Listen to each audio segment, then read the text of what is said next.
بسم اللہ الرحمن الرحیم۔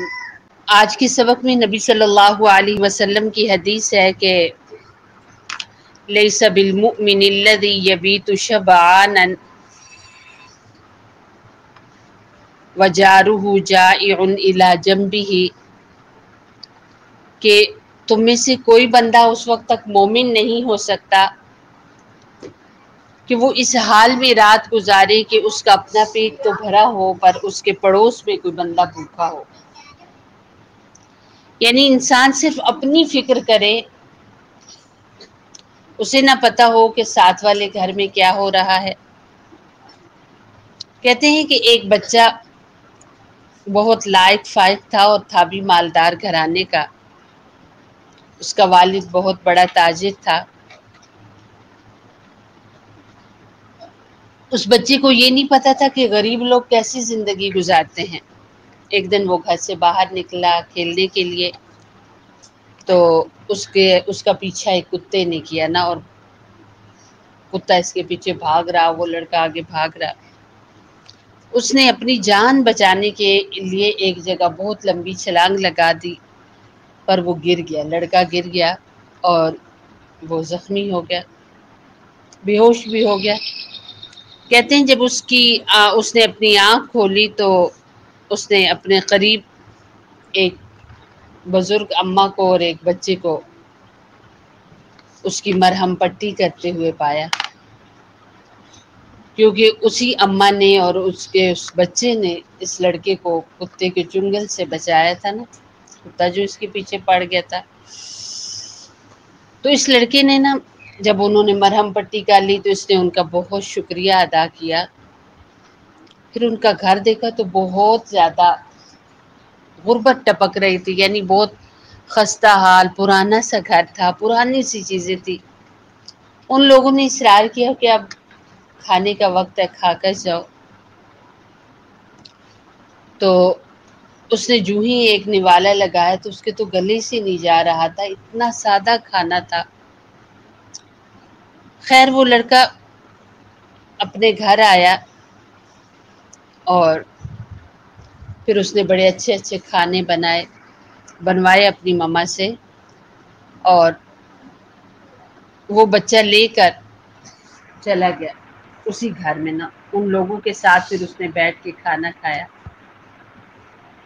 اسے بڑا اچھا یہ سب لگا نا، تو اس نے اس لڑکی کے ساتھ اور اس گھرانے کے ساتھ اس قدر گہرا تعلق پھر رکھ لیا اور وہ بڑے گہرے دوست ہو گئے۔ اس طرح اس کا والد تو بہت امیر تھا، وہ لوگ بہت غریب تھے، تو یہ وقتاً فوقتاً کچھ نہ کچھ کھانے کی چیزیں، پھر آہستہ آہستہ ان کے گھر کی مرمت، پھر دیکھتے ہی دیکھتے ایک دوستی پکی ہو گئی اور پھر دونوں ایک جیسے ہو گئے۔ تو آپ دیکھو کہ نبی صلی اللہ علیہ وسلم کی حدیث بھی یہی ہے کہ بندہ اس وقت تک پکا مسلمان نہیں ہو سکتا جب تک کہ وہ اپنے ساتھ ساتھ اوروں کا خیال نہ رکھے۔ یہ حدیث کا مفہوم ہے۔ اب یہ واقعہ ہمیں یہی سبق دیتا ہے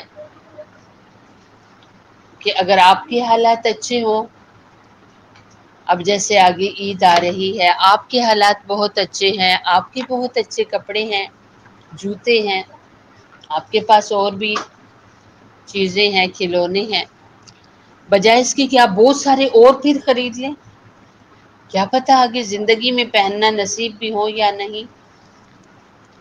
آپ وہی پیسے جمع کر کے آپ اپنے محلے میں دیکھیں، اپنے رشتہ داروں میں دیکھیں، جو لوگ جن کے حالات اچھے نہیں ہیں، جو غریب ہیں، ان کو وہ دیں، اور تاکہ ان کی عید بھی بہت اچھی ہو جائے۔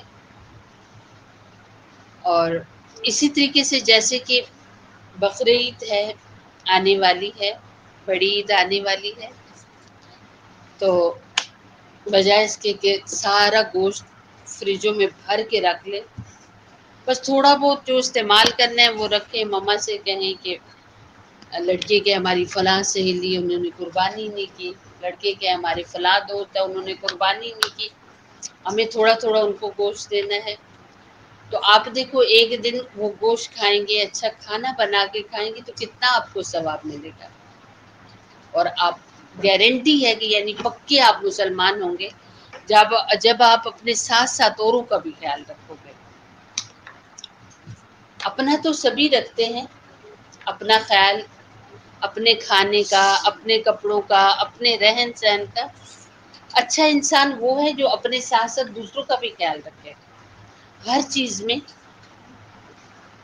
جیسے آپ یوں سمجھے کہ آپ اپنی امی کے ساتھ باہر بازار گئے ہیں، آپ وہاں چیز خرید رہے ہیں، آپ نے اتنا سارا فروٹ بھی خریدا ہے، آپ نے سبزی بھی خریدی ہے، تو آپ پھر دیکھیے کہ وہیں دائیں بائیں کوئی اتنے حالات جن کے خراب ہیں، آپ اگر 500-600 کا 1000 کی چیز خرید رہے ہیں تو وہ 50 روپے کی بھی نہیں خرید سکتے. تو آپ کسی کو ہیلپ کر دو. وہاں سبزی آپ خرید رہے ہیں، کوئی اور آئیں، کوئی اور بزرگ آئے، انہوں نے سبزی خریدی اور بالکل تھوڑی تھوڑی لے رہے ہیں کیونکہ مہنگی ہے. تو آپ اپنی امی سے بات کریں کہ ہم چیز آج نہیں کھائیں گے، میں چیز نہیں لیتی، آپ میری چیز کے جو پیسے اس کی اس بندے کو سودا لے کے دے دیں. کتنا ثواب ملے گا، وہ کتنی دعائیں دے گا وہ گھر میں جا کر وہ بندہ. اور جتنے لوگ اچھا کھانا پھر کھائیں گے آپ کی خریدی ہوئی چیز سے، ان کا پیٹ بھرے گا تو ساری دعائیں آپ کو لگیں گی. آپ دیکھیں کہ حضرت عمر فاروق رضی اللہ تعالیٰ عنہ مسلمانوں کے دوسرے خلیفہ ہیں. اللہ کی رسول علیہ السلام کی دعا ہے اور پوری انسانیت میں اللہ کے رسول علیہ السلام نبیوں کے بعد حضرت ابو بکر صدیق کے بعد کل کائنات میں سب سے اونچا درجہ جن کا ہے وہ حضرت عمر ہے. حضرت عمر رضی اللہ تعالیٰ عنہ اپنی خلافت کے وقت، اپنی بادشاہت کے وقت یہ معمول تھا کہ وہ چکر لگاتے تھے مدینہ طیبہ کا. تو آپ ایک گھر کے پاس سے گزرے اور آپ نے دیکھا وہاں بچوں کی رونے کی آواز آ رہی تھی. آپ نے دروازے پہ دستک دی اور پوچھا کہ بچے کیوں رو رہے ہیں؟ تو بچوں کی ماں کہنے لگی ہمارے گھر میں کھانے کے لیے کچھ نہیں ہے، تو میں نے پانی چولہے پہ رکھا ہوا ہے ان بچوں کو بہلانے کے لیے، تو اس لیے یہ بچے رو رہے ہیں. تو حضرت عمر سیدھے یعنی بادشاہ وقت ہے سیدھے واپس آئے اور بیت المال یعنی وہ خزانے والی جگہ جہاں پر سودا وغیرہ رکھا جاتا تھا یتیم لوگوں کے لیے، غریب لوگوں کے لیے، وہاں سے بوری بھری پورے مہینے کا راشن لیا اور لے کے خود اپنے کندھوں پر رکھ کر بادشاہ وقت وہ خلیفہ جو بس بولتے ہیں تو قرآن بن کے اترتا ہے، دعا مانگتے ہیں تو اللہ جی قبول کرتے ہیں. اتنی بڑی ہستی ہے حضرت فاروق اعظم رضی اللہ تعالیٰ عنہ کی، لیکن اپنے کندھے پر سودا لے کے جا رہے ہیں، راشن لے کے جا رہے ہیں. تو پھر وہاں جا کر بیٹھ جاتے ہیں اور وہ خاتون اپنے بچوں کو کھانا بنا کر دیتی ہے. وہ بچے کھانا کھاتے ہیں اور ہنسنا شروع ہو جاتے ہیں، کھیلنا شروع ہو جاتے ہیں. حضرت عمر کے ساتھ ان کے خادم بھی تھے. انہوں نے کئی بار کہا کہ امیر المؤمنین ہم چلے جاتے ہیں نا، یہ خود ہی بنا لیں گے. تو آپ نے فرمایا کہ میں نے ان بچوں کو روتے ہوئے دیکھا تھا، اب میں چاہتا ہوں کہ میں نے ہنستے ہوئے بھی دیکھوں. تو ان بچوں نے کھانا کھایا اور وہ ہنسنا شروع ہو گیا تو حضرت عمر تب وہاں سے اٹھے. آپ دیکھو کہ اسلام اتنا خوبصورت مذہب ہے جس کے بڑے جو اللہ تعالیٰ نے اس مذہب اسلام کو پیاری سی اور خوبصورت سی اور بڑی سی ہستیاں شروع میں دی، یعنی حضرت ابو بکر کر لیں، حضرت عمر رضی اللہ تعالیٰ عنہ، حضرت عثمان کر لیں اور حضرت علی رضی اللہ تعالیٰ عنہما جیسی یہ شخصیات شروع کی ہے نا اسلام کی. تو آپ دیکھیے یہ کتنے اونچے درجے کے لوگ تھے اور ان لوگوں کے اندر کتنا تھا کہ دوسروں کا خیال رکھنا. اسی طرح حضرت ابو بکر رضی اللہ تعالیٰ عنہ کے بارے میں آتا ہے کہ جب تک بادشاہ رہے تو مدینہ طیبہ میں ایک خاتون تھی، بہت بزرگ تھی، تو ان کے گھر میں کوئی کام کرنے والا نہیں تھا. تو حضرت عمر کو خیال آیا ایک دن کہ ان کے گھر میں تو کوئی کام کرنے والا نہیں، چلو میں کام کیا کروں گا. اور انہوں نے سوچا کہ دن کو جانے کی ضرورت نہیں تاکہ میں جو نیکی کروں وہ پتہ بھی نہ چلے کسی کو، اماں کو بھی پتہ نہ چلے. تو انہوں نے سحری کے ٹائم کا وقت مقرر کیا کہ میں اس ٹائم پہ جا کر ان کے گھر میں پانی بھروں گا، صفائی کروں گا، ان کا کھانا بنا کے رکھایا کروں گا۔ اب جب یہ سحری کے ٹائم پہ گئے تو دیکھا سب کچھ ہوا پڑا ہے، سبحان اللہ۔ دوسرے دن اس سے زیادہ جلدی گئے تب بھی سب کچھ ہوا پڑا۔ تیسرے دن اس سے بھی زیادہ جلدی گئے تو اماں سے پوچھا کہ اماں جی آج 3 دن ہو گئے میں آ رہا ہوں، میں پیچھے پیچھے ٹائم کر رہا ہوں پر آپ کے گھر کی صفائی پہلے سے ہو جاتی ہے، آپ کا کھانا پکا پڑا ہے، آپ کی پانی بھرا ہوا ہے، یہ کون کرتا ہے؟ تو اماں کہنے لگی بیٹے میں تو دیکھ نہیں سکتی، اور وہ بندہ جو کر کے جاتا ہے وہ بھی چہرہ نہیں دکھاتا اور نہ کچھ بولتا ہے، پر وہ آتا ہے اور سارے کام کر جاتا ہے، جھاڑو لگاتا ہے، کھانا تیار کرتا ہے، پانی بھر کے لاتا ہے۔ حضرت عمر رضی اللہ تعالیٰ عنہ نے دل میں تہیہ کر لیا کہ میں تو دیکھ کے رہوں گا، یہ کون ہے ایسا جو یہ خدمت انجام دے رہا ہے، یہ کام کر رہا ہے۔ تو حضرت عمر رضی اللہ تعالیٰ عنہ کھڑے ہو گئے چھپ کرنا، تو دیکھا کہ ایک آدمی آتا ہے اور کھڑا ہوتا ہے اس کے کندھوں کے اوپر، تو انہوں نے اپنا چہرہ یوں چھپایا ہوتا ہے، نقاب کیا ہوتا ہے، تو حضرت عمر پوچھتے بھی آپ کون ہیں؟ آپ کون ہیں جو اتنے صبح ان کے کام کر کے جاتے ہیں؟ وہ کوئی نہیں بولے، وہ آگے چلتے رہے۔ انہوں نے ایسے ہاتھ رکھا تو چہرے سے نا تھوڑا سا پردہ نیچے ہو گیا، ان کی امامہ جو تھا، پگڑی جو تھی وہ اس کا نیچے سے جو اس طرح نیچے کپڑا ہوتا ہے نا وہ ہٹ گیا۔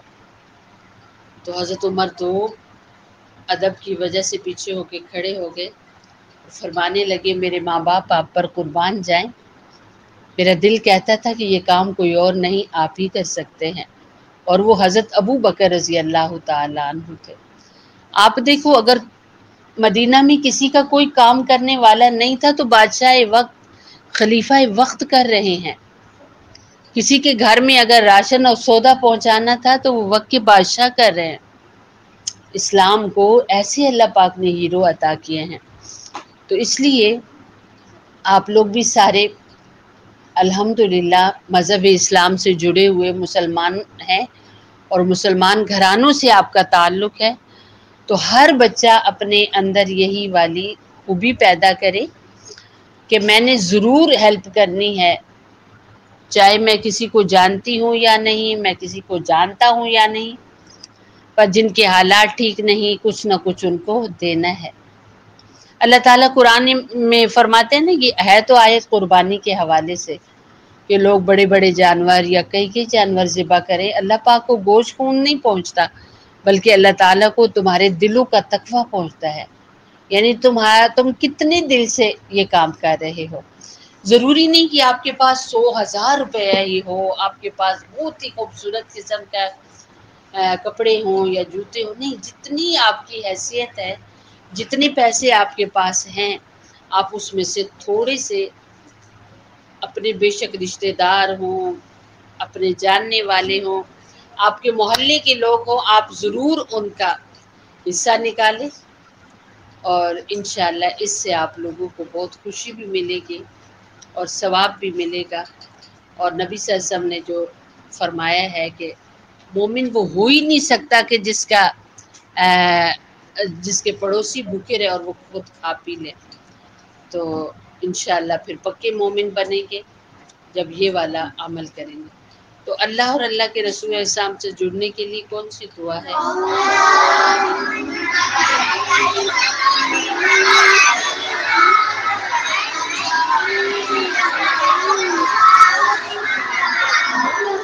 اچھا، میں جب کہتی ہوں نا کہ اللہ رب العزت کے ساتھ یا اللہ کے نبی علیہ السلام کے ساتھ جڑنے کی دعا، تو اللہ رب العزت کے ساتھ جڑنے کی تو یہ دعا ہے اللہم اجعلنی عندک ولیجہ، اور نبی علیہ السلام سے تعلق بنانے کے لیے درود شریف پڑھا جاتا ہے، اور درود شریف جو آپ جمعہ والے دن پڑھتے ہیں وہ بھی پہلے یہ دعا پڑھا کریں اور پھر وہ درود شریف پڑھا کریں۔ ابھی پڑھ لیں درود شریف۔